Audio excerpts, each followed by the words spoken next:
अस्सलामुअलैकुम फ्रेंड्स, मैं Khan Nazmi Sharif. Welcome to FH2 classes. Friend, आज की इस वीडियो में हम लोग महा टेट का जो हमारा सेट 6 चल रहा है उसके हम लोग रीजनिंग के क्वेश्चन को सॉल्व करेंगे। लास्ट वीडियोस में हम लोगों ने CDP, इंग्लिश, मराठी और जो GK और साइंस के क्वेश्चन आते हैं वो कवर कर चुके हैं ऑलरेडी। अभी हमारे जो रीजनिंग और मैथ्स के क्वेश्चन रह चुके हैं, तो इंशाल्लाह ताला आने वाली वीडियोस में हम लोग इन्हें कवर करने की कोशिश करेंगे। तो आज की वीडियो में हम लोग रीजनिंग के जितने भी क्वेश्चन हमसे हो सकते हैं, आज हम उतने क्वेश्चन यहाँ पर कवर करेंगे। तो चलिए फर्स्ट क्वेश्चन देखते हैं हम लोग। देखिए फर्स्ट क्वेश्चन क्या है यहाँ पर। Complete the series by choosing right figure from the given choices, यानी दिए गए इख्तिलाफात में से सही शक्ल का इंतखाब करके सीरीज को मुकम्मल कीजिए। अब यहाँ पर सबसे पहले तो आपको क्या करना होगा कि क्या चीज़ यहाँ पर फॉलो की जा रही है, क्या पैटर्न फॉलो किया जा रहा है, आपको वो गौर करना होगा। तो देखिए अगर हम यहाँ पर फर्स्ट फिगर से सेकंड फिगर में जाएंगे तो क्या हुआ है, देखिए दोनों भी जो एरो और जो सर्कल है वो साथ में चेंज हुए हैं, लेकिन कैसे चेंज हुए, देखिए क्लॉकवाइज डायरेक्शन में उनका पोजीशन जो है वो चेंज हुई है। ओके, अब अगर एक चीज़ और गौर करें तो देखिए यहाँ पर है जो रिपीटेशन भी हुआ है, यानी जो फर्स्ट फिगर दिख रहा है आपको सेम टू सेम आपको चौथा फिगर भी नजर आ रहा है। मतलब यहाँ पर क्लॉकवाइज डायरेक्शन में तो मूवमेंट चालू है, लेकिन प्लस उसके बाद मूवमेंट का क्या हो रहा है, रिपीटेशन भी हो रहा है। तो ये दो चीज़ें हमको गौर करनी होंगी यहाँ पर। तो देखिए यहाँ पर अगर उस हिसाब से अगर हम जो गिवन फिगर है, जो आंसर फिगर है, अगर उसमें गौर करें तो ये जो गिवन जो सीरीज है, जो प्रॉब्लम फिगर है, उसमें से कौन सा हमको रिपीटेशन चार ऑप्शन में नजर आ रहा है, हम उसके जरिए भी यहाँ पर लॉजिक लगा सकते हैं। देखिए यहाँ पर फर्स्ट और फोर्थ का रिपीटेशन हुआ है, तो नेक्स्ट वाला जो इसका फिगर होगा या तो सेकंड का रिपीटेशन होगा या थर्ड का रिपीटेशन होगा। ओके, तब यहाँ पर हम देखेंगे कि सेकंड और थर्ड में से कौन सा फिगर नीचे के जो दिए गए फिगर है उनमें से मैच कर रहा है या नहीं कर रहा है। तो देखिए अगर आप गौर करेंगे तो सेकंड वाला फिगर जैसा फिगर तो हमें नजर नहीं आ रहा है नीचे, लेकिन अगर आप देखेंगे तो आपको देखिए थर्ड जो फिगर है, फिगर नंबर थर्ड, ये जो फिगर नंबर थर्ड है इसके जैसा सेम टू सेम फिगर आपको कहाँ पर नजर आ रहा है, ऑप्शन नंबर बी में। तो अगर हम रिपीटेशन अगर इसको कंसिडर करते हैं, अगर रिपीटेशन यहाँ पर पैटर्न का हो रहा है, तो इसका सही जवाब क्या होगा, फिर ऑप्शन नंबर बी जो है इसका सही जवाब होगा। तो देखिए ऑप्शन नंबर बी इसका सही जवाब है। देखिए ऑप्शन नंबर बी यहाँ पर गिवन है इसका सही जवाब। मतलब यहाँ पर क्या हो रहा है, पैटर्न का रिपीटेशन हो रहा है, क्लॉकवाइज डायरेक्शन में मूवमेंट तो हो ही रहा है, प्लस यहाँ पर जो भी मूवमेंट है उसका रिपीटेशन भी हो रहा है। तो अगर रिपीटेड के हिसाब से अगर हम देखें तो ऑप्शन नंबर एक का तो रिपीटेशन हो चुका ऑलरेडी, अब दो या तीन का रिपीटेशन, मतलब ये फिगर नंबर दो या तीन का रिपीटेशन होना चाहिए। तो फिगर नंबर दो के जैसा हमको कोई भी यहाँ पर मैच नजर नहीं आ रहा है, फिगर नंबर तीन के जैसा ऑप्शन नंबर बी में हमको नजर आ रहा है रिपीटेशन। तो इसके लिए इसका सही जवाब क्या होगा, फिर ऑप्शन नंबर बी सही जवाब होगा। नेक्स्ट क्वेश्चन देखिए क्या है। Three of the four figures mark A, B, C, and D are in sequence or similar in some way or the other. While one of them is different from the rest, you have to choose the figure which is different. यानी चार शक्लों में से जिन पर A, B, C और D के निशान लगाए गए हैं, तीन ऐसी शक्लें हैं जो हूबहू एक जैसी हैं, और जो शक्ल इनसे हटके हैं इसको आपको मतलब पहचानना है। देखिए हूबहू तो यहाँ पर हमें एक जैसी शक्लें नजर नहीं आ रही हैं, लेकिन कुछ सिमिलैरिटीज हम यहाँ पर मैच कर सकते हैं। कैसे, देखिए अगर आप ऑप्शन नंबर वन सॉरी अगर आप ऑप्शन नंबर वन, थ्री और फोर देखते हैं, यानी ए, बी और डी अगर देखते हैं, तो आपको इसमें तीन ही लाइनें नजर आ रही हैं। कितनी लाइनों से ये फिगर बने हैं, थ्री थ्री लाइन से। कैसे, देखिए ये फर्स्ट लाइन, ये सेकंड लाइन, ये थर्ड लाइन, यहाँ पर भी ये फर्स्ट लाइन, सेकंड लाइन, ये third line, first second and third. लेकिन अगर आप ऑप्शन नंबर सी देखते हैं तो यहाँ पर आपको कितने स्ट्रेट लाइन का कॉम्बिनेशन नजर आ रहा है, one two three and four का। तो अगर इस हिसाब से अगर हम ये वाला लॉजिक लगाते हैं तो इस हिसाब से ऑप्शन नंबर सी जो है इसका सही जवाब होगा कि तीनों फिगर के अंदर सिर्फ तीन तीन लाइन का इस्तेमाल करके, तीन वर्टिकल लाइन का इस्तेमाल करके उसको अरेंज किया गया है, और ऑप्शन नंबर सी के अंदर उसको चार लाइन का इस्तेमाल करके अरेंज किया गया है। ओके, तो यहाँ पर ऑप्शन नंबर सी इसका सही जवाब है। नेक्स्ट क्वेश्चन देखिए क्या है। Count the number of triangles in the given figure, यानी हमको क्या करना है, नीचे दी गई शक्लों में हमको मुसल्लस को गिनना है, मुसल्लस गिनिए। तब यहाँ पर देखिए एकदम आसान है, ये वाला फिगर किस तरह से, यहाँ पर कितने मुसल्लस है देखिए, ये 1, ये 2, 3, 4, 5, ये हो गया 6, और उसके अंदर अगर आप ये देखते हैं, ये 7 वाला एक बड़ा और ये वाला 8, एकदम आसानी से हम काउंट कर सकते हैं। ओके, यानी ये जो छोटा हो गया 1, ये 2, ये 3, ये 4, ये 5, ये 6, उसके बाद ये बड़ा हो गया 7 और ये वाला बड़ा हो गया 8। तो कितने कुल टोटल यहाँ पर हमको ट्रायंगल नजर आ रहे हैं, टोटल ट्रायंगल नंबर ऑफ 8 यहाँ पर हमको नजर आ रहे हैं। तो ऑप्शन नंबर सी जो है इसका सही जवाब होगा। देख सकते हैं आप लोग, ऑप्शन नंबर सी गिवन है। नेक्स्ट क्वेश्चन देखिए क्या है यहाँ पर, नेक्स्ट क्वेश्चन है कंप्लीट द सीरीज, यानी हमको ये जो गिवन सीरीज है इसको क्या करना है, कंप्लीट करना है। अब यहाँ पर इस सीरीज को कंप्लीट करने के लिए सबसे पहले तो हमें इसके पैटर्न को समझना होगा कि क्या पैटर्न यहाँ पर फॉलो किया जा रहा है। तो देखिए अगर आप यहाँ पर गौर करेंगे तो देखिए A Q B R C S D, इस तरह से कुछ कॉम्बिनेशन यहाँ पर, मतलब इनके बीच में कोई भी सीक्वेंस हमको नजर नहीं आ रही है। तो अगर ऐसा कंफ्यूजन हो, कोई भी सीक्वेंस अगर हमको समझ में नहीं आ रही है, देखिए ए और क्यू के बीच में बहुत बड़ा गैप है, तो डायरेक्टली ए से क्यू पर किस तरह से पहुंचा गया, फिर क्यू से बी पर, यानी रिवर्स में आ चुके हैं। तो अगर ऐसा कंफ्यूजन हो रहा है तो आप क्या करिए, अल्टरनेट जो होते हैं अल्फाबेट या नंबर जो भी, तो उनको कोरिलेट करके देखिए। जैसे देखिए ए बी, उसके बाद सी, उसके बाद डी, तो अगर आप गौर करेंगे तो देखिए यहाँ पर कुछ इस तरह से है, ए, वेट अ मिनट, देखिए यहाँ पर इस तरह से है कुछ, A Q B R C S और डी। तो देखिए ए बी सी और डी, देखिए अल्टरनेट, यानी एक छोड़कर एक अल्फाबेट जो है यहाँ पर सीरीज में है। उसी तरह से देखिए क्यू आर एस, तो यहाँ पर अल्टरनेट अल्फाबेट क्या आना चाहिए, फिर टी आना चाहिए, क्योंकि ये सीरीज में हो रहे हैं, फिर क्यू आर एस और टी। तो ऑप्शन नंबर बी जो है इसका क्या हो सकता है, सही जवाब हो सकता है, टी जो है यहाँ पर इसका सही जवाब होगा। तो देख सकते हैं आप लोग, ऑप्शन नंबर बी यहाँ पर मौजूद है, तो जो टी है इसका सही जवाब है। यानी यहाँ पर कौन सा पैटर्न फॉलो किया गया है, अल्टरनेट अल्फाबेट को यहाँ पर सीक्वेंस में लिया गया है, जैसे ये ए बी सी और डी, तो उसी तरह से क्यू आर, आर से एस, फिर एस से यहाँ पर आ जाएगा टी। तो ऑप्शन नंबर बी जो है इसका सही जवाब है। नेक्स्ट क्वेश्चन देखिए क्या है, each question has a main statement followed by 4 statement label A B C and D. Choose the ordered pair of statements where the first statement implies the second and the two statements are logically consistent with the main statement। यानी यहाँ पर दो statement दिए गए हैं, जैसे ये first जो मेन स्टेटमेंट है, ये दो स्टेटमेंट है इसमें, और इसके कंक्लूजन जो है ये चार स्टेटमेंट में इसका कंक्लूजन किया गया है, ए बी सी और डी के अंदर। तो यहाँ पर अभी हमको क्या करना है कि ये जो दो मेन स्टेटमेंट है, इससे कौन से नीचे के चार ऑप्शन को रिलेट कर रहे हैं या लॉजिकली कंसिस्टेंट है, कनेक्टेड है, हमको वो चेक करना है। तो पहले तो हम देख लेंगे कि क्या है ऑप्शन। पहले मेन स्टेटमेंट देखेंगे, when we feel assured we perform well, यानी जब हमें, हम उर्दू में भी देख लेते हैं इसके बाद, कि जब हमें यकीन होता है तो हम अच्छा परफॉर्म करते हैं। तो यहाँ पर देखिए दोनों भी जुमले जो है पॉजिटिव में हमको नजर आ रहे हैं, तो ऑप्शन में से भी हमको पॉजिटिव वाले ही क्या करना है, लेना है, कि when we feel assured we perform well. तो यहाँ पर अगर हम देखेंगे तो ऑप्शन में से पहला फर्स्ट देख लेते हैं, we fail assure, we did not feel assure, तो देखिए डिड नॉट यहाँ पर नहीं की बात नहीं की जा रही है, निगेटिव सेंटेंस नहीं है, तो बी कैंसिल हो गया। वी परफॉर्म वेल, और ऑप्शन नंबर डी है we did not perform well, तो ऑप्शन नंबर डी भी क्या हो जाएगा, यहाँ पर कैंसिल हो जाएगा, क्योंकि यहाँ पर किसी भी तरह की निगेटिव बात नहीं की गई है। तो हमको अगर पॉजिटिव दिया गया है सेंटेंस में, तो हमको उसका कंक्लूजन भी पॉजिटिव लेना है। तो इस हिसाब से अगर हम देखें तो ए और सी की जोड़ी बन रही है कि we felt assured we perform well, यानी हमें यकीन था और हमने अच्छा परफॉर्म किया, इसका ये नतीजा निकलेगा। तो ए और सी ऑप्शन नंबर ए में मौजूद है, तो ऑप्शन नंबर ए जो है, ए और सी इसका सही जवाब होगा।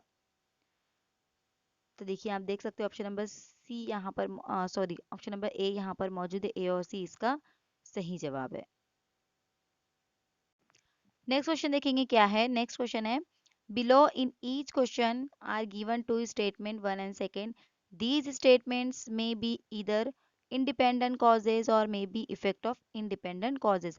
One of these statements may be the effect of the other statement. Read both the statements and decide which of the following answer choice correctly depict the relationship between these two statement. यानी यहाँ पर अभी ये दो statement दिए गए हैं, इनमें से एक उसका नतीजा हो सकता है और एक उसकी वजह हो सकती है। तो कौन सा नतीजा है, कौन सी वजह है, या दोनों भी जुमले जो है इंडिपेंडेंट कॉजेज की वजह से हो रहे हैं, ये चीज़ें हमको इनके बीच में क्या ताल्लुक है हमको ये पहचानना है। तो इसके लिए पहले तो सबसे पहले हम क्या करेंगे, सेंटेंस को देखेंगे क्या है। फर्स्ट सेंटेंस क्या है, prices of gold have gone up in the local market. Urdu में भी देख लेते क्या होता है इसका, कि लोकल मार्केट में सोने की कीमतों में इजाफा हो गया है। सेकेंड क्या है, देखिए, India has won several prizes in designs of gold ornaments. यानी इंडिया ने सोने के जेवरात के डिजाइन में कई इनामात जीते हैं। तो देखिए इसकी वजह से ये प्राइस इंक्रीज हुआ होगा, ऐसी तो कोई खास वजह नज़र नहीं आ रही है कि अगर इंडिया के डिज़ाइन अच्छे हैं तो उसकी वजह से उन्होंने उसके प्राइजेस को हाई कर दिया, ये वजह नहीं हो सकती। प्राइजेस हाई होने के पीछे कोई वजह है, लेकिन जो स्टेटमेंट सेकंड गिवन है वो उसकी मेन वजह नज़र नहीं आ रही है। हमको ऐसा कोई खास बात वहाँ पर नज़र नहीं आ रही है जिसकी वजह से प्राइजेस इंक्रीज हो सकते हैं। तो हम लोग ऑप्शन देख लेते हैं क्या है। One is effect and second is its immediate and principal cause, यानी इसकी फौरी बुनियादी वजह दो है और असर क्या है, बयान नंबर एक है। तो बिल्कुल भी नहीं कि डिज़ाइन की वजह, डिज़ाइन में अवार्ड मिलने की वजह से प्राइजेस इंक्रीज हुए, ऐसा बिल्कुल भी नहीं है। One is immediate and principal cause and second its effect, यानी जो पहला है वो उसका इमीडिएट प्रिंसिपल है और सेकेंड उसका कॉज है। बिल्कुल भी नहीं, सेकेंड कहाँ से कॉज होगा, प्राइजेस इंक्रीज हो गए उसकी वजह से प्राइज मिल इनामात मिले उसको, ऐसा थोड़ी हो सकता है। ऑप्शन नंबर सी है, first is an effect but second is not its immediate and principal cause, यानी फर्स्ट जो है वो वजह है, लेकिन जो सेकेंड है वो उसका इमीडिएट प्रिंसिपल और उसका जो कॉज या उसकी वजह नहीं है। ऑप्शन नंबर डी है, second is an effect but it is not immediate and principal cause, और दूसरा है कि ऑप्शन नंबर डी है कि दूसरी वजह है, एक असर है, but immediate and principal cause नहीं है। तो देखिए अगर हम रिलेशन की बात कर रहे हैं यहाँ पर, तो मैं आपको बता चुकी हूँ कि पहला जो है प्राइजेस हाई होने के पीछे कोई ना कोई वजह है, लेकिन जो ऑप्शन जो सेकंड दिया गया है क्या इंडिया को जो है जेवरात की जो डिज़ाइन है उसके अंदर प्राइजेस मिले हैं, तो क्या उसकी वजह से प्राइस हाई हुआ होगा, कीमतें बढ़ी होंगी, बिल्कुल भी नहीं। तो फर्स्ट जो है कीमतें बढ़ने के पीछे कोई ना कोई वजह है, तो फर्स्ट असर है उसका, लेकिन सेकंड उसका कॉज नहीं है, उसकी वजह नहीं है। तो यहाँ पर अगर हम देखेंगे, first is an effect but it second is not its immediate and principal cause, यानी जो ऑप्शन नंबर एक है, बयान नंबर एक है, वो वजह है, वो असर है, लेकिन जो ऑप्शन नंबर दो या बयान नंबर दो है वो उसकी वजह नहीं है, असर की वजह नहीं है, मतलब प्राइस हाई होने की वजह इंडिया के डिजाइन्स नहीं है। तो ऑप्शन नंबर सी जो है यहाँ पर इसका सही जवाब होगा। देखिए ऑप्शन नंबर सी यहाँ पर गिवन है इसका सही जवाब। नेक्स्ट क्वेश्चन देखिए क्या है। नेक्स्ट क्वेश्चन है, स्टेटमेंट क्या गिवन है, देखिए फर्स्ट तो हम ये देख लेंगे क्या करना है हमको, डायरेक्टली गिवन है, ओके ठीक है। तो देखिए क्या है statement, the number of dogs are increasing in the locality, they have started attacking people and the cases of rabies are also increasing. यानी देखिए क्या है यहाँ पर, कि इलाके में कुत्तों की तादाद बढ़ रही है, उन्होंने लोगों पर हमले शुरू कर दिए हैं और कुत्तों के काटने के वाकयात में भी इजाफा हो रहा है। तो अगर ये चीज़ हो रही है तो इसकी रेमेडी, इसका सोल्यूशन क्या हो सकता है। कोर्सेस ऑफ एक्शन दिए गए हैं, मतलब उसके सोल्यूशन यहाँ पर एक और दो दिए गए हैं, तो इनमें से कौन से सोल्यूशन यहाँ पर सही साबित हो सकते हैं। ये जो वाकया हो रहा है या ये जो हादसात हो रहे हैं कुत्तों के काटने के, तो यहाँ पर इसके लिए हम क्या रेमेडी कर सकते हैं, हमको ये देखना है। तो देखिए फर्स्ट है, all the domestic dog should be neutered, यानी तमाम पालतू कुत्तों की नसबंदी की जाए, या all the dog should be kill, यानी तमाम कुत्तों को मार दिया जाए। तो देखिए कुत्ते काट रहे हैं तो इसके लिए हम कोई दूसरा सोल्यूशन निकाल सकते हैं, लेकिन सिर्फ पूरे के पूरे कुत्तों को मार दिया जाए या कुत्तों की नसबंदी की जाए, इसकी वजह से इस सोल्यूशन पर काबू नहीं पाया जा सकता। तो अगर हम देखेंगे ओनली वन फॉलो, तो जी नहीं, वन भी फॉलो नहीं हो रहा है। Option number B, only two follow, B भी फॉलो हो नहीं हो रहा है, मतलब कुत्तों को मार के तमाम कुत्तों को हम मार सकते हैं, ये सही होगा, इंसानियत के हक में होगा, ये बिल्कुल भी नहीं। इसके लिए हम कोई दूसरी रेमेडी अपना सकते हैं। ऑप्शन नंबर सी है ईदर फर्स्ट और सेकंड फॉलो, यानी या तो पहला या तो दूसरा, दोनों में से कोई भी एक ले सकते हैं हम। और ऑप्शन नंबर डी है नाइदर वन और नॉर टू फॉलो, यानी इनमें से कोई भी नहीं। तो देखिए ऑप्शन नंबर डी जो है इसका सही जवाब होगा कि इनमें से कोई भी नहीं, क्योंकि इन या तो कुत्तों की नसबंदी करने से या कुत्तों को मार देने से मसले का हल नहीं निकलेगा, हमको कोई और सोल्यूशन सोचना होगा इसके लिए। तो यहाँ पर ऑप्शन नंबर डी जो है इसका सही जवाब होगा। नेक्स्ट क्वेश्चन देखिए क्या है। नेक्स्ट क्वेश्चन है in the following questions a piece of paper is folded in the manner shown in the question figure. Select the figure out of the answer choices showing the unfold pattern after the punches. यानी नीचे दिए गए सवाल में कागज का एक टुकड़ा इस तरह जोड़ा गया है जैसे सवाल की शक्ल में बताया गया है। दिए गए जवाबात के इख्तियारात में से इस तरह इंतखाब कीजिए कि कट लगाने के बाद बगैर जोड़ा हुआ पैटर्न दिखाई दे। यानी यहाँ पर देखिए आपको ये जो एक पेपर है उसको पहले किस तरह से यहाँ से मतलब सेंटर में से मोड़ा गया, फिर उसके बाद उसकी वापस से फोर फोल्डिंग उसको की गई, फोर फोल्डिंग के बाद उसकी और एक फोल्डिंग की गई, तो तब जाकर वो कुछ इस तरह से यहाँ पर ऐसे कुछ बन गया वो। तो इस तरह से अगर फोल्डिंग के बाद हमको डिज़ाइन उसकी नज़र आ रही है लास्ट में, तो फिर ओपन इनमें से क्या वो पीस हो सकता है, हमको वो डिज़ाइन यहाँ पर सिलेक्ट करनी होगी। तो देखिए थोड़ा सा उल्टा गिवन है ये। पहले हमको डिज़ाइन दे दी जाती थी, उसको फोल्डिंग पेपर कैसे फोल्ड करने के बाद क्या लास्ट में इसका पैटर्न बनेगा ये पूछा जाता था। अभी फोल्डिंग का पैटर्न दे चुका है और ओपन फिगर क्या हो सकता है हमको ये देखना है। तो देखिए हम इसको मैच करने की कोशिश करेंगे। देखिए अगर मैं ये फिगर यहाँ पर इस तरह से ड्रॉ करती हूँ,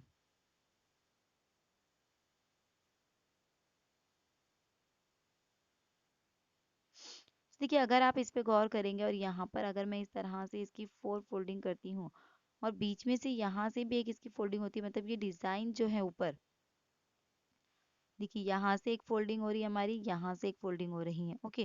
उसके बाद देखिए एक फोल्डिंग और की गई है, यानी बीच में से यहाँ से एक फोल्डिंग और की गई है, तो यानी ये जो डिज़ाइन है ये क्या हो रही है, हाफ हो रही है। मतलब ये जो बीच में इस तरह से जो डिज़ाइन है इसका हाफ हिस्सा हमको जो है नज़र आ रहा है, जो कि किस तरह से है देखिए आप देख सकते हैं।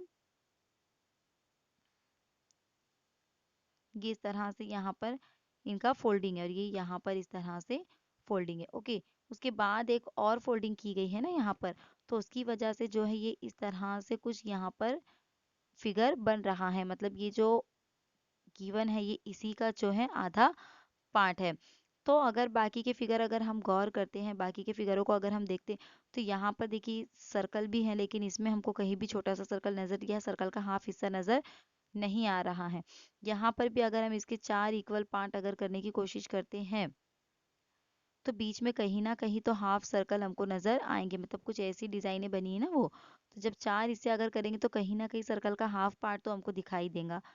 और अगर हम ऑप्शन नंबर सी देखते हैं, इस तरह से अगर हम चार पार्ट करते हैं इसके, तो यहाँ पर ये जो छोटा सा सर्कल गिवन है ये पूरा भी दिखाई दे सकता है, क्योंकि इसकी जो साइज है बहुत ही छोटी है। तो उस हिसाब से अगर हम ऑप्शन नंबर,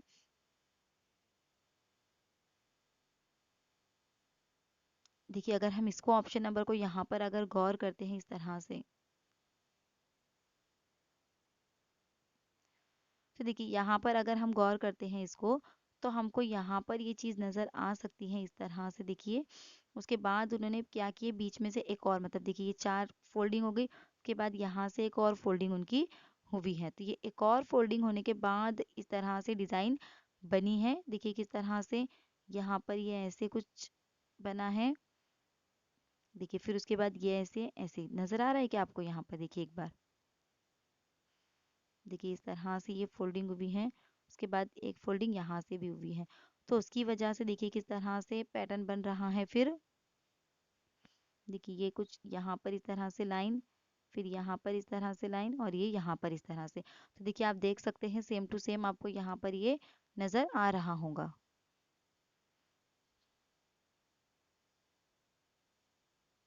देखिए इस तरह से ये बन रहा है। तो यहाँ पर ऑप्शन नंबर जो लास्ट वाला है, जो लास्ट फिगर है डी, वही मुझे सही लग रहा है। मैं एक बार आपको फिर से बता देती हूँ अगर आपको कन्फ्यूजन हो रहा है तो, कि क्या किया गया है। देखिए पहले इस तरह से उसकी चार फोल्डिंग की गई है, ओके। उसके बाद इस फिगर के बीच में से फोल्डिंग की गई है। अब फिगर के बीच में से फोल्डिंग करने के बाद अगर आप देखेंगे गौर करेंगे तो देखिए ये वाला हिस्सा नज़र आ रहा है कुछ इस तरह, फिर ये कुछ इस तरह से यहाँ पर आपको बन रहा है। देखिए सेम इस तरह से ये तैयार हो गया। तो इस हिसाब से अगर देखा जाए तो ऑप्शन नंबर डी जो है इसका सही जवाब होगा।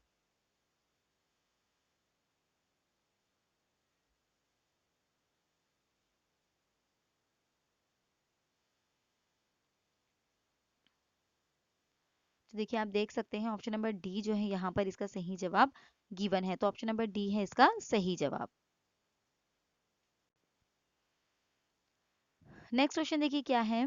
वेन डायग्राम से रिलेटेड क्वेश्चन है, बहुत ही आसान होते हैं ये, सिर्फ आपको कनेक्शन मतलब मालूम होना चाहिए कि कौन सा वेन डायग्राम किस सिचुएशन को बताता है। तो देखिए यहाँ पर क्या है, the question below has three items having certain relationship among them.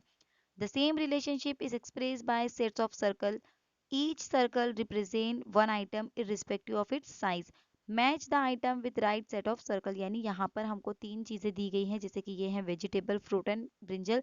अब ये तीनों किसी ना किसी तरह से एक दूसरे से कनेक्टेड है, तो इनका क्या रिश्ता है, क्या कनेक्शन है, ये हमको इन वेन डायग्राम के जरिए बताना है। और यहाँ पर हर एक सर्कल एक चीज को रिप्रेजेंट करता है और उसकी साइज के हिसाब से, यानी जिसकी जो साइज या जो ग्रो में आता है उस हिसाब से हर सर्कल एक चीज को यहाँ पर इंडिकेट करता है। ओके, यानी एक सर्कल हो गया वेजिटेबल का, इसलिए तीन तीन सर्कल बने हैं हर जगह, एक सर्कल वेजिटेबल का, एक फ्रूट का और एक ब्रिंजल का। तो अब यहाँ पर हमको इनका ताल्लुक ढूंढना है वेन डायग्राम के जरिए। तो देखिए ऑप्शन नंबर एक अगर हम देखते हैं तो इसका मतलब क्या होता है कि वेजिटेबल, फ्रूट और ब्रिंजल तीनों भी आपस में जंबल है, तीनों एक दूसरे से कनेक्टेड है। लेकिन ऐसा नहीं है, वेजिटेबल और ब्रिंजल तो एक कैटेगरी में आ सकते हैं लेकिन फ्रूट एक डिफरेंट टाइप हो जाता है। ओके, वेजिटेबल और फ्रूट डिफरेंट टाइप हो जाते हैं, तो इसके लिए ये दोनों तीनों एक दूसरे से बिल्कुल भी कनेक्टेड नहीं है। अब यहाँ अगर ऑप्शन नंबर बी की बात करते तो तीनों भी हमको जो सर्कल है बिल्कुल भी अलग अलग अलहदा नजर आ रहे हैं, बिल्कुल कुछ भी इनमें कनेक्शन नहीं है। लेकिन जो वेजिटेबल और ब्रिंजल है इनमें कनेक्शन है, क्योंकि जो ब्रिंजल है वो वेजिटेबल की फैमिली में आता है, वेजिटेबल की कैटेगरी में आता है। ओके, तो ब्रिंजल और वेजिटेबल यहाँ पर कनेक्टेड है, फ्रूट डिफरेंट है यहाँ पर। तो उस हिसाब से हम आगे भी बढ़ते जाएंगे, देखेंगे आगे के फिगर। ऑप्शन नंबर सी जो है, अगर ऑप्शन नंबर सी की बात हम करते हैं तो देखिए हम इसको ले सकते हैं जिस तरह से, ये बड़ा सर्कल है इसको हमने वेजिटेबल माना, ये जो छोटा सर्कल है इसके अंदर इसको हमने ब्रिंजल माना, मतलब ये वेजिटेबल हो गया, ये ब्रिंजल हो गया। और देखिए फ्रूट की अपनी एक अलग कैटेगरी है, तो इसके लिए फ्रूट क्या हो गया, बाहर आ गया। तो इस तरह से ऑप्शन नंबर सी इसका सही हो सकता है। और ऑप्शन नंबर डी का मतलब क्या होता है, देखिए पूरा जो सबसे बाहर का बड़ा दायरा होता है वो सबसे बड़ा ग्रो, उसमें शामिल ये छोटा ग्रो, और फिर छोटे ग्रो में शामिल ये और भी छोटा ग्रो। जैसे ये सिटी हो गया, सपोज सिटी के अंदर कोई स्कूल मौजूद है और स्कूल के अंदर कोई क्लास मौजूद है, तो इस तरह से ये मतलब तीनों भी चीज़ें, सबसे बड़ी जो प्लेस होती है वो सबसे बड़ा सर्कल से जाहिर की जाती है, उसके अंदर का सब टाइप उससे छोटे सर्कल से, और सबसे छोटा सर्कल उसके और भी अंदर के जो टाइप होता है उससे जाहिर किया जाता है। अब इसका मतलब क्या होता है, ऑप्शन नंबर ई का मतलब कि ये जो बड़ी कैटेगरी है, जैसे सपोज ये वेजिटेबल हो गया, तो अगर यहाँ पर हमको ब्रिंजल के साथ साथ ऑनियन दिया जाता था तो हम ले सकते थे कि ये पूरा के पूरे ये वेजिटेबल का बड़ा सर्कल हो गया, और ब्रिंजल और ऑनियन जो है दोनों भी वेजिटेबल की कैटेगरी में आते हैं, और दोनों भी अलग अलग है, अलहदा है, कनेक्टेड नहीं है, इसके लिए दोनों के भी सर्कल एक दूसरे को टच नहीं कर रहे हैं। तो ये चीज़ें होती है, तीनों चारों के पांचों जितने भी डायग्राम थे मैंने उनका मतलब आपको बता दी हूँ। तो इस हिसाब से अगर हम देखें तो ऑप्शन नंबर सी देखिए, ये वेजिटेबल का हो गया, उसके अंदर ये ब्रिंजल का हो गया, और फ्रूट की अपनी एक अलग कैटेगरी है, इसके लिए फ्रूट का अलग सर्कल हो गया। तो ऑप्शन नंबर सी जो है यहाँ पर इसका सही जवाब होगा। तो देखिए आंसर गिवन है, ऑप्शन नंबर सी जो है इसका सही जवाब है। नेक्स्ट क्वेश्चन देखिए क्या है, in the given question find the answer figure in which question figure is embedded.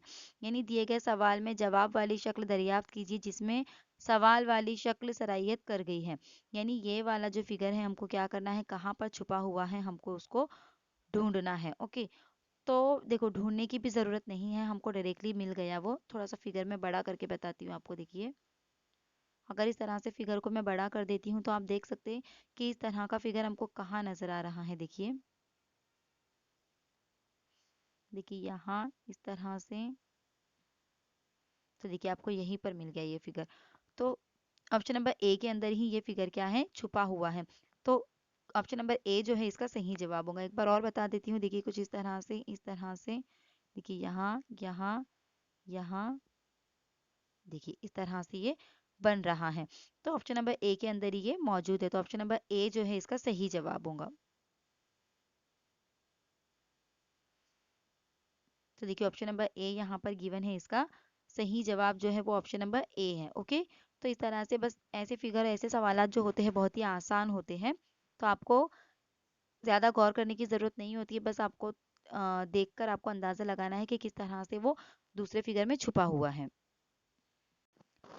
Next question देखिए क्या है, find the mirror image of the figure given below, यानी हमको क्या करना है, इसकी मिरर इमेज यहाँ पर हमको तलाश करनी है कि नीचे दिए गए शक्ल की आईना माखुश शक्ल हमको क्या करनी है, ढूंढनी है। तो देखिए मिरर इमेज का मतलब क्या होता है कि आपको जो चीज़ें राइट में है वो लेफ्ट में नजर आएंगी, और जो लेफ्ट में है वो राइट में नजर आएगा।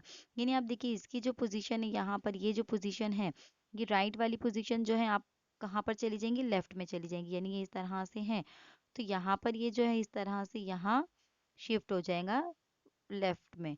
ओके, और ये वाला जो यहाँ आपको पार्ट नजर आ रहा है वो किधर से है, इधर से आ जाएगा, वो कुछ इस तरह से यहाँ पर उसका ये बनेगा। मतलब ऐसी कोई फिगर तैयार होंगी इसकी मिरर इमेज में, यानी लेफ्ट का राइट और राइट का लेफ्ट हो जाता है ये। तो इस हिसाब से हमको देखना है कि ऐसा फिगर हमको कहाँ पर नजर आ रहा है। तो देखिए ऐसा फिगर अगर हम गौर करते हैं, जो फिगर मैं आपको ड्रॉ करके बताई हूँ किस तरह से, देखिए इस तरह से ये है। अब जो लेफ्ट में था वो राइट में चला जाएंगे, यानी जो इधर साइड था वो कहाँ चला गया हमारा, यहाँ इस तरह से चला गया। ओके, उसके बाद क्या है फिर देखिए, उसके बाद इस तरह से जो इधर साइड से है ये वाली लाइन है, वो भी अपोजिट डायरेक्शन में इधर से चली गई इस तरह से, और ये यहाँ पे कुछ इस तरह से। तो ऑप्शन नंबर ए इस तरह का फिगर हमको नजर आ रहा है। बाकी ये तो एकदम सेम है।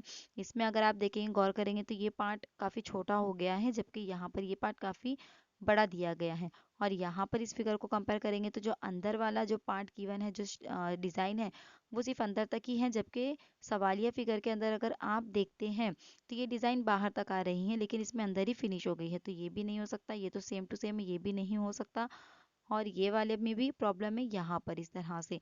तो इस हिसाब से अगर हम देखेंगे तो ऑप्शन नंबर ए हमको एकदम इसका अपोजिट या इसका एकदम मिरर इमेज नजर आ रही है। तो ऑप्शन नंबर ए जो है इसका देखिए सही जवाब है। नेक्स्ट क्वेश्चन देखिए क्या है, each question has a main statement followed by four statements labeled A, B, C, and D. Choose the ordered pair of statements where the first statement implies the second and the two statements are logically consistent with the main statement. देखिए पहले इस तरह का सवाल हमने किया कि ये जो दो स्टेटमेंट है ये किसी ना किसी तरह एक दूसरे से लॉजिकली कंसिस्टेंट है, कनेक्टेड है, तो इनके बीच में क्या कनेक्शन है, क्या नतीजा निकलता है, हमको ये जो ऑप्शन गिवन है ए बी सी और डी उसमें से हमको ढूंढना है। तो देखिए ऑप्शन नंबर ए क्या है, he is either an actor और अ सिंगर, यानी वो या तो एक्टर है या वो सिंगर है। तो देखिए इस तरह के सवालात पहले भी मैं कई करा चुकी हूँ सेट के अंदर, हमारे 5 सेट में ऑलरेडी। तो और इधर और वाला जो सवाल आता है तो मैं उसका लॉजिक आपको बता चुकी हूँ कि जो और के साथ आता है उसको आपको निगेटिव समझना है, और जो इधर के साथ आता है उसको आपको सही समझना है, पॉजिटिव समझना है। यानी यहाँ पर देखिए किस तरह से ऑप्शन देखते हैं हम लोग, ही इज एन एक्टर यानी वो एक्टर है, he is not an actor मतलब वो एक्टर नहीं है, ही इज अ सिंगर यानी वो सिंगर है, he is not a singer यानी वो सिंगर नहीं है। तो देखिए निगेटिव वाले दो जुमले यहाँ पर गिवन है, तो जो यहाँ पर और के साथ आता है सिंगर, यानी इसका क्या बनेगा, he is not a singer. तो यहाँ पर इसका जो डी है ये एक सही हो जाएगा कि he is not a singer, यानी आइदर और वाले जो सेंटेंस होते हैं उनमें जो और के साथ होता है उसको हमको निगेटिव लेना है। तो इसका आ जाएगा he is not a singer, और आइदर के साथ जो होता है उसको हमको पॉजिटिव वे में लेना है, मतलब ही इज एन एक्टर। तो ए और डी की जोड़ी यहाँ पर बन रही है इस हिसाब से। तो ए और डी जो है इसका सही जवाब होगा, तो ये लॉजिक आपको याद रखना है। तो देखिए डी ए जो है इसका सही जवाब है, तो ऑप्शन नंबर बी जो है यहाँ पर इसका सही जवाब होगा। नेक्स्ट क्वेश्चन देखिए एनालॉगी से रिलेटेड है, हमको एनालॉगी का पैटर्न यहाँ पर पहचानना है। तो देखिए 5 गिवन है, 5 के साथ यहाँ पर 26 है, तो 8 के साथ क्या आएगा हमको ये देखना है। तो देखिए पहले तो हम ये देखेंगे 5 छोटा है और 26 कैसा है, काफ़ी बड़ा है, तो एडिशन करके तो 26 नहीं आया होगा। फिर हमको ये देखना है कि 5 के टेबल में या 5 के पहाड़े में 26 आता है क्या, तो नहीं आता है। तो फिर अब हम ये देखेंगे कि 5 के टेबल में 26 से नज़दीक वाला कौन सा नंबर आता है। देखिए 5 के टेबल में आता है 5 5 ज़ा 25, यानी ये 25 +1 किए तब जाके हमको मिला 26, यानी उसी नंबर को उसी नंबर से मल्टीप्लाई करके उसमें +1 किया गया, तब जाके हमको 26 हासिल हुआ। तो बस 8 के साथ भी हमको क्या करना है कि 8 इंटू 8 कितना होता है, यानी 8 को 8 से ज़रब दे तो कितना होता है 64। उसको अगर हम +1 करते हैं तो कितना हासिल होता है हमको 65। तो यानी यहाँ पर इसका जो सही जवाब वो क्या हो जाएगा फिर 65। तो ऑप्शन नंबर बी जो है देखिए इसका सही जवाब है 65। तो ऑप्शन नंबर बी यहाँ पर मौजूद है। देखिए आप देख सकते हो ऑप्शन नंबर बी इसका 65 सही जवाब है। नेक्स्ट क्वेश्चन देखिए, फाइंड द मिसिंग टर्म। अब हमको यहाँ पर क्या करना है, मिसिंग टर्म को फाइंड आउट करना है। तो पहले हम इसको देख लेंगे, पैटर्न को हम यहाँ पर ढूंढेंगे कि क्या पैटर्न यहाँ पर फॉलो किया जा रहा है। तो देखिए यहाँ पर 13 है, यहाँ पर 5 है, यहाँ पर 3 है और बीच में क्या है 24 है। यहाँ पर 18 है, यहाँ पर 5 है, यहाँ पर 2 है और बीच में 26 है। तो 16, 9 और 4 से बीच में क्या नंबर आ सकता है हमको ये देखना है। तो सबसे पहले तो हम ये गौर करेंगे कि जो मिडल का नंबर है वो कैसा है। तो देखिए बाकी के तीनों नंबर से मिडल का नंबर कैसा है, बड़ा है। तो हम तीनों का एडिशन करके देख लेंगे पहले तो 13 और 5 कितने होते हैं 18, 18 और 3 कितने होते हैं 21। तो ये वाला तो फॉलो नहीं हो रहा है यहाँ पर। फिर नेक्स्ट हम क्या करके देख सकते हैं, इनका मल्टीप्लाई करके देख सकते हैं। 13 5 कितना होता है 65 होता है। 65 में से अगर हम 3 माइनस भी करते हैं तो हमारा 62 आता है। ये भी पैटर्न फॉलो नहीं होता है यहाँ पर।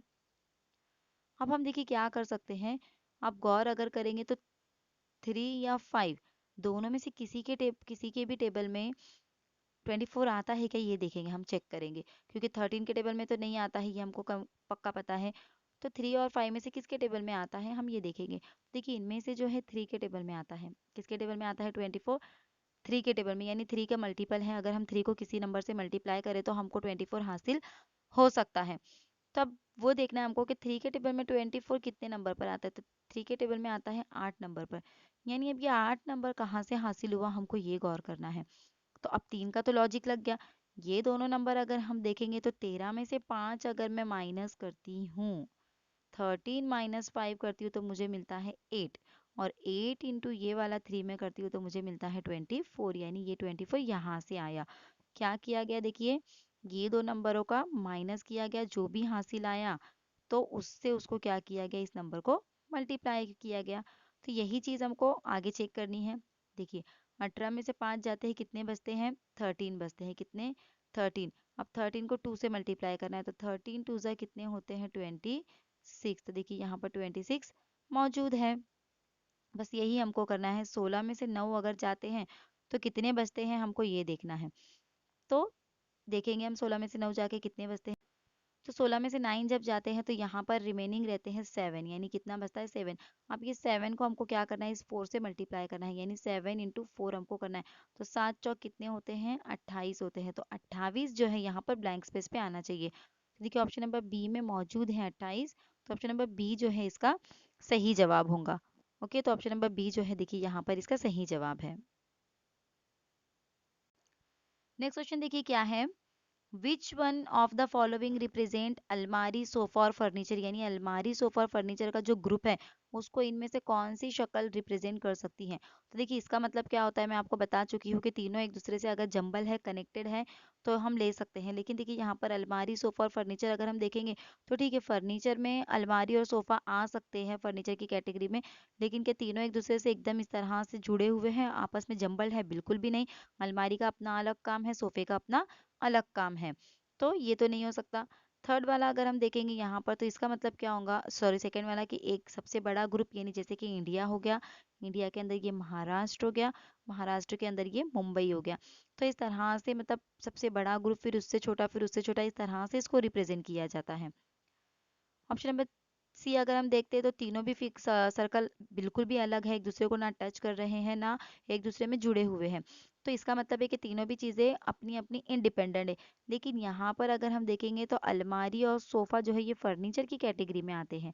तो इस हिसाब से अगर हम देखेंगे तो इस तरह से बनेगा। देखिए इसका ये हो गया फर्नीचर का, और इसमें एक हो गया अलमारी और एक हो गया सोफ़ा। तो दोनों भी फर्नीचर की कैटेगरी में आते हैं, इसके लिए फर्नीचर बड़ा हो गया। और अलमारी और ये जो सोफ़ा है ये कैसे हो गए, इंडिपेंडेंट है, लेकिन दोनों भी फर्नीचर की कैटेगरी में आते हैं। तो इस हिसाब से अगर हम देखेंगे तो ऑप्शन नंबर डी जो है इसका सही जवाब होगा।